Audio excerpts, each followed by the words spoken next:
আর সময় দেওয়া হবে না। ডিসেম্বরের 1 তারিখ এক কড়া নির্দেশিকায় ইপিএফও স্পষ্ট জানিয়ে দিল, আধার ও ইউএন লিঙ্কের সময়সীমা 31শে অক্টোবরের পর আর বাড়ানো হয়নি, আগামীতেও হবে না। অর্থাৎ এই বিষয়ে ছাড়ের দিন শেষ।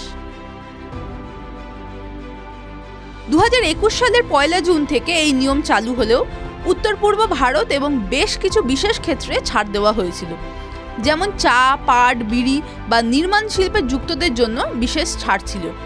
কিন্তু 1 ডিসেম্বরের বিজ্ঞপ্তিতে বলা হয়েছে গত 4 বছরে যথেষ্ট সুযোগ দেওয়া হয়েছে, তাই আর নতুন করে সময়সীমা বাড়ানো যুক্তিযুক্ত নয়। এর প্রভাব কি পড়বে? 2025 সালে নভেম্বর মাসের পর থেকে যেসব কর্মীর আধার ও ইউএন নাম্বার লিঙ্ক করা নেই তাদের নিয়োগকারীরা আর ইলেকট্রনিক চালান কাম রিটার্ন বা ইসিআর জমা দিতে পারবেন না। সোজা কথায়, লিঙ্ক না থাকলে পিএফ এর টাকা জমা করতে সমস্যায় পড়বে সংস্থাগুলো। আপনার করণীয় কি? আপনি কি চা বাগান বা চটকলে কাজ করেন কিংবা নির্মাণ শিল্পের সঙ্গে যুক্ত?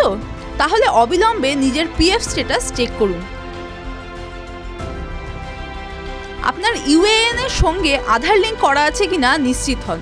যদি না থাকে তাহলে আজই আপনি যে সংস্থায় কাজ করেন তাদের সঙ্গে বা সংস্থার এইচআর ম্যানেজারের সঙ্গে যোগাযোগ করুন। ইপিএফও জোনাল অফিসগুলিকে নির্দেশ দিয়েছে অবিলম্বে এই বিষয়ে সচেতনতার প্রচার করতে হবে। মনে রাখবেন, নভেম্বরের কন্ট্রিবিউশন জমা দেওয়া নিয়ে কিন্তু আর কোনো শিথিলতা দেখানো হবে না। TV9 Bangla digital. আবার এসে গেল TV9 বাংলা ঘরের বায়োস্কোপ অ্যাওয়ার্ড। সেরা বাছাইয়ে শামিল আপনিও। বাংলা ওয়েব সিরিজে আপনার পছন্দের সেরা নির্দেশক কে?